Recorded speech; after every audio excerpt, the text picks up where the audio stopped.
కలిమయే తయ్యిబాను విశ్వసించడం. ముస్లిం సహోదరులారా, గత 2 ప్రసంగాలలో కలిమయే తయ్యిబా భావాన్ని విశదీకరించాను. ఈ వేళ ఈ కలిమాను విశ్వసించడంలో గల లాభాలు మరిదాని ఆవశ్యకత ఏమిటనే ప్రశ్నను చర్చిద్దాం. మనిషి ఏ కార్యం చేసినా ఏదో ఒక కారణం చేత ఏదో ఒక లాభానికి చేస్తాడన్న విషయం మీకందరికీ తెలిసినదే. అర్ధరహితంగా, కారణరహితంగా, లాభరహితంగా ఏ కార్యాన్ని చేయడు. మీరు నీరెందుకు త్రాగుతారు? మీ దాహం తీరాలని. ఒకవేళ నీరు త్రాగినప్పటికీ త్రాగకముందున్న పరిస్థితి అలాగే ఉంటే మీరు నీరు ఏమాత్రం త్రాగకండి. ఎందుకంటే ఇది నిష్ఫల కార్యం. మీరు భోజనం చేస్తారు. దేనికి? మీ ఆకలి తీరి మీలో జీవన సత్తువ జనించడానికి. కాని భోజనం చేయడం వల్లనూ భోంచేయకపోవడం వల్లనూ ఫలితం ఒక్కటే కలిగితే దీన్నే ఒక వ్యర్థమైన కార్యమని అంటారు మీరు. జబ్బుపడితే మందు ఎందుకు తీసుకుంటారు? వ్యాధి దూరమవడానికి, స్వస్థత చేకూరడానికి. మందు తీసుకున్నప్పటికీ మందు పుచ్చుకునే ముందు ఉన్న స్థితియే ఉంటే ఇలాంటి మందు తీసుకోవడం నిష్ప్రయోజనం అంటారు. వ్యవసాయంలో మీరింత కృషి చేయడానికి కారణం ఏమిటి? భూమిలో నుంచి ధాన్యఫలాలుద్భవించడానికే కదా. విత్తు నాటినప్పటికీ భూమి నుంచి అది మొలకెత్తకపోతే దున్నడం, విత్తనం నాటడం, నీరు పెట్టడంలో ఇంత కృషి చేసేవారు కారు మీరు. కనుక తేలిందేమంటే ప్రపంచంలో మీరు చేసే ఏ కార్యమైనా దానికి ఏదో ఒక ఆశయమంటూ తప్పక ఉంటుంది. ఆశయం సిద్ధిస్తే కార్యం సక్రమంగా జరిగిందంటారు, సిద్ధించకపోతే కార్యం సక్రమంగా జరగలేదంటారు. ఈ విషయాన్ని కాస్త జ్ఞప్తిలో ఉంచుకుని నా ప్రశ్నలు ఒక్కొక్కదానికే సమాధానాలు ఇవ్వండి. మొట్టమొదటి ప్రశ్న ఏమంటే, కలిమా ఎందుకు పఠింపబడుతుంది? తిరస్కారిలోనూ ముస్లింలోనూ భేదం సంభవింపజేయడమే ఈ కలిమా పఠనానికి కారణం అన్న సమాధానం తప్ప వేరొకటి మీరివ్వలేరు. భేదం ఏర్పడటమంటే భావం ఏమిటి?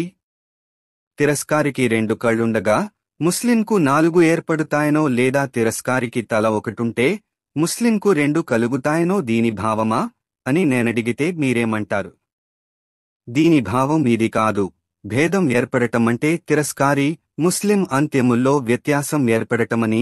తిరస్కారి అంత్యం, ఆఖిరత్, మరణానంతర చీర జీవితం లో అతను దైవానుగ్రహానికి దూరమై నిష్ఫలతా దౌర్భాగ్యాలు పొందడం అని. ముస్లిం అంత్యం, దైవ ప్రసన్నత ప్రాప్తమయి అతను ఆఖిరత్లో సౌభాగ్యాన్ని, సఫలతను పొందడం అని దీని భావం అంటారు. మీరిచ్చిన ఈ సమాధానం నేను చాలా సమంజసమైందంటాను. కాని ఈ ఆఖిరత్ ఏమిటో కాస్త సెలవీయండి. ఆఖిరత్లో నిష్ఫలతా దౌర్భాగ్యాలంటే ఏమిటి? మరి అక్కడ సౌభాగ్యం, సఫలత లభించడమంటే ఏమిటి? ఈ విషయాన్ని తేల్చనంతవరకు పై విషయాన్ని చర్చించలేము. ఈ ప్రశ్నకు సమాధానం మీరివ్వనక్కరలేదు. దీనికి ముందే బదులివ్వబడి ఉంది. ప్రపంచం పరలోకానికి సేద్యం లాంటిది. అంటే ఇహపరాలు 2 వేరైనవి కావు, ఒకే క్రమంలోనివి. దీని ఆది ప్రపంచమున్నూ, అంత్యం ఆఖిరత్, ఈ రెంటికీ గల సంబంధం వ్యవసాయము, పంటలకు గల సంబంధం లాంటిది. భూమి దున్ని విత్తనం నాటుతారు మీరు, నీరు సరఫరా చేస్తారు, పంట సంరక్షణ చేస్తారు. చివరికి పంటలు ఉపయోగానికి సిద్ధమవుతాయి. సంవత్సరం పాటు మీరు హాయిగా భుజిస్తారు. దేన్ని పండించాలని మీరు పొలాలు సాగుబడి చేస్తారో పదార్థం పండి సిద్ధమవుతుంది. గోధుమలు నాటితే గోధుమలే పండుతాయి. ముళ్ళు నాటారంటే ముళ్ళే ప్రాప్తమవుతాయి. ఏదీ నాటకపోయారా ఏదీ లభించదు. పొలం దున్నడం, విత్తనాలు నాటడం, నీరు పెట్టడం, పొలాల కావలి కాయడంలో మీ వల్ల జరిగే పొరపాట్లు, లోపాల, దుష్ప్రభావాల అనుభూతి పంటల కోత సందర్భంలో కలుగుతుంది. ఈ పనులన్నీ సక్రమంగా జరిగి ఉంటే వీటి ఫలితము మీరు పంటల కోత సమయాన్నే చూడగలుగుతారు. ఇహపరాల పరిస్థితి కూడా అచ్చంగా ఇలాగే ఉంటుంది. ఇహలోకం ఒక పొలం లాంటిది. ఇందులో తన కృషి ప్రయత్నాలతో తన కొరకు పంటను సిద్ధం చేసుకునేందుకుగాను పంపబడ్డాడు మానవుడు. పుట్టినప్పటి నుండి గిట్టేంతవరకు మనిషికి ఇందులో గడువు ఇవ్వబడింది. ఈ గడువు కాలంలో ఎలాంటి పంట కొరకు మనిషి కృషి చేస్తాడో అదే పంట అతనికి మరణానంతర జీవితంలో ప్రాప్తమవుతుంది. ఎలాంటి పంటను అతను కోస్తాడో దాని ఆధారంగానే ఆఖిరత్లోని జీవితాన్ని అతను గడుపవలసి ఉంటుంది. ఎవరైనా జీవితాంతం ఈ లోకపు పొలాల్లో మంచి వృక్షాలను నాటి వాటికి బాగా నీరు సరఫరా చేసి మరి జాగ్రత్తగా కావలి కాస్తే అది చిరలోక జీవితంలో అడుగుపెట్టగానే అతని ఈ కృషికి ఫలితంగా ఒక సస్యశ్యామలమైన రమ్యమైన తోట రూపంలో అతని కొరకు సిద్ధంగా ఉంటుంది. మరి ఈ రెండో జీవితంలో తిరిగి కృషి చేసే అవసరముండదు. ఇహలోకంలో జీవితాంతం కృషి చేసి తాను వేసుకున్న తోట ఫలాలపైనే శాంతిగా స్వేచ్ఛగా జీవితాన్ని గడుపుకుంటాడు మనిషి. దీనికే జన్నత్, స్వర్గం అని పేరు. ఇదే ఆఖిరత్లో విజయాన్ని పొందడమంటేను. దీనికి ప్రతిముఖంగా ముళ్లను, చేదు వెగట్టు పళ్లను తన ఐహిక జీవితంలో వాటి పోషిస్తూ ఉండిన వ్యక్తికి చిరలోక జీవితంలో వెగటు పళ్ల పంటే ప్రాప్తమవుతుంది. తన అవివేకానికి పరిహారంగా ఈ దుష్ట పంటను దహనం చేసి మరొక మంచి పంటను పండించేంతటి అవకాశం మరొకసారి అతనికి అక్కడ లభించదు. అప్పుడు పరలోక జీవితమంతా ఐహిక జీవితంలో తాను కష్టించి పండించిన పంటకు ఆధారంగా గడపవలసి ఉంటుంది. తాను పండించిన ముండ్ల పరుపుపైనే అతను పరుండవలసి ఉంటుంది. తాను నాటిన చేదు వెగటు విషపూరితములైన ఫలాలనే అతను తినవలసి ఉంటుంది. ఆఖిరత్లో పరాభవం పొందడమంటే ఇదే. ఆఖిరత్ గురించి నేను చెప్పిన ఈ భావమే ఖురాన్, హదీస్ల ద్వారా రుజువవుతుంది. దీని ద్వారా తేలినదేమంటే ప్రాపంచిక జీవితంలో మానవుని జ్ఞానం, ఆచరణలు సముచితమై ఉండటం వల్ల కలిగే పర్యవసానంగానే వాస్తవానికి పరలోక జీవితంలో అతను సఫలతనో నిష్ఫలతనో పొందడం, అతని అంత్యం మంచిగానో చెడ్డగానో రూపొందడం జరుగుతాయన్నమాట. ఈ విషయాన్ని మీరు అర్థం చేసుకున్నట్లయితే ముస్లిం తిరస్కారుల అంత్యముల్లో తారతమ్యం అకారణంగా సంభవించిందన్న యథార్థం మిట్టే గ్రహించుకోగలరు. వాస్తవానికి అంత్యముల భేదం ప్రారంభములోని వ్యత్యాసానికి పర్యవసానమే. ఇహలోకంలో ముస్లిం తిరస్కారుల జ్ఞానము ఆచరణల మధ్య వ్యత్యాసం సంభవించినంతవరకు చిరలోకంలోనూ వీరిరువురి పరిణామాల్లో ఎలాంటి వ్యత్యాసమూ ఏర్పడజాలదు. ఒక వ్యక్తి జ్ఞానం ఆచరణలు, తిరస్కారి జ్ఞానము ఆచరణలకు పోలి ఉంది.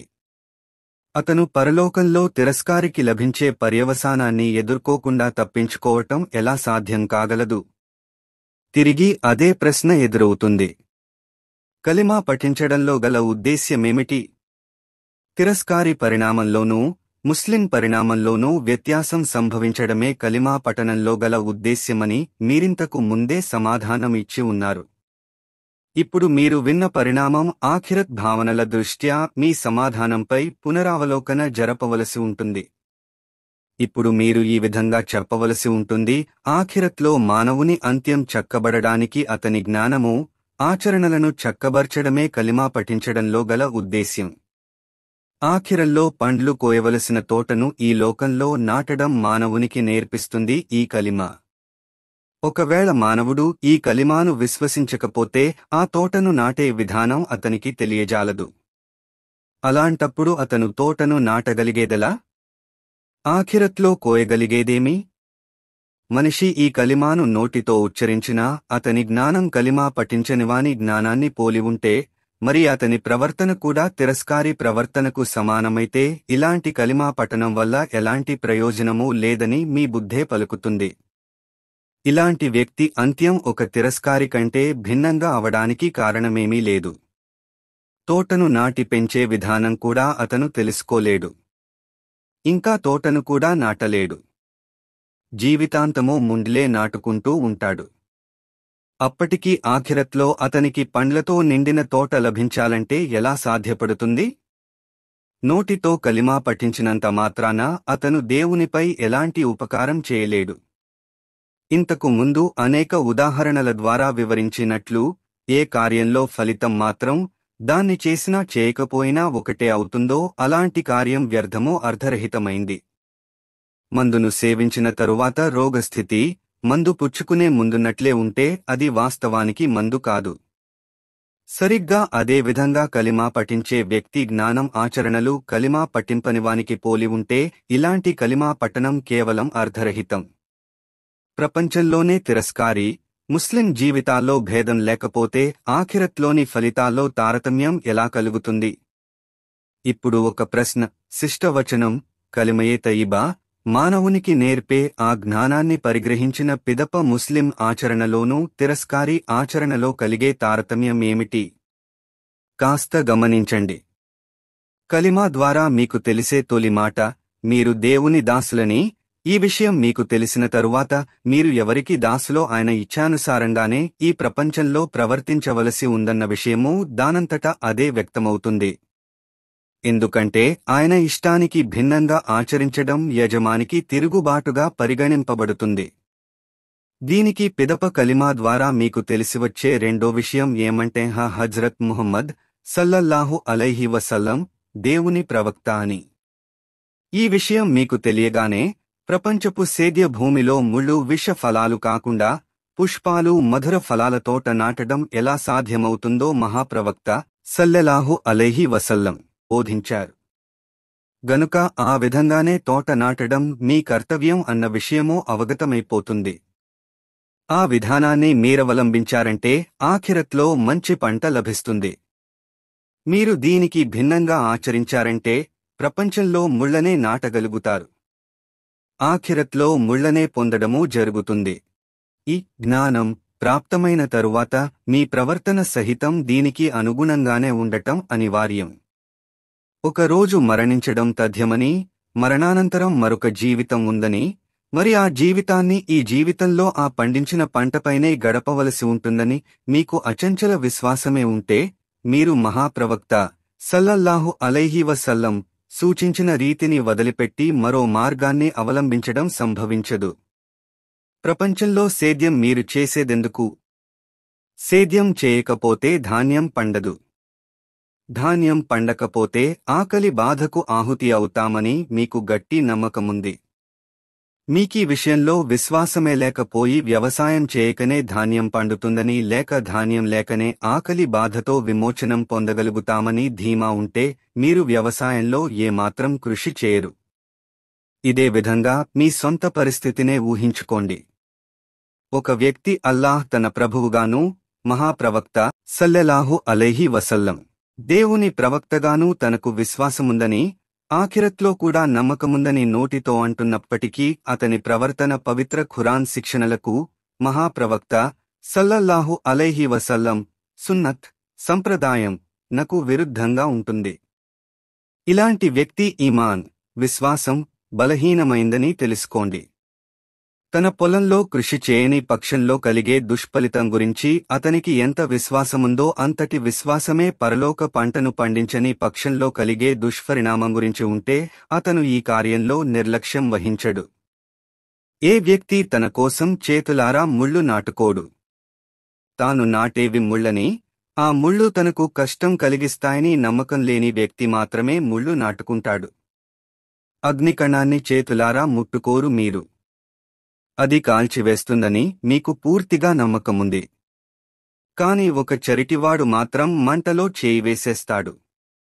దాని పర్యవసానం ఏమవుతుందో అతనికేం తెలుసు? సమాప్తం.